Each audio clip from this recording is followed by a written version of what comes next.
What's going on, everyone? You're watching RD Motoring, and today I'm going to show you how to replace the battery out of a key fob for your 2021 to current Chevy Tahoe.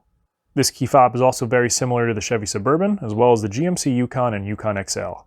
It's extremely simple to replace the battery and requires no tools. First, all you have to do is find this little button on the back, press that in, and pull out your key. You'll see a little slot inside the fob, right around here. Next, you'll take the tip of your key, insert it into that slot, and twist until the plastic cover pops off. Now, all you have to do is take that plastic cover and lift it straight off. Around the battery, you'll notice two little slots, one right here and one right here.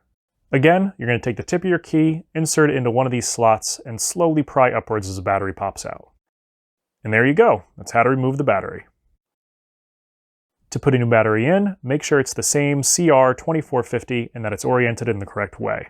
Inside the fob, you'll see a diagram that shows this needs to be with the positive side up. Over here to the right, it also has a little positive stamp, meaning the same thing. All you do is take the battery, slide it under this tab here, and push straight down until it clicks under this little lip.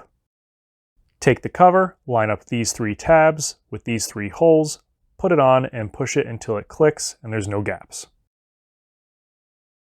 Finally, just reinsert your key, and same as everything else, click it into place.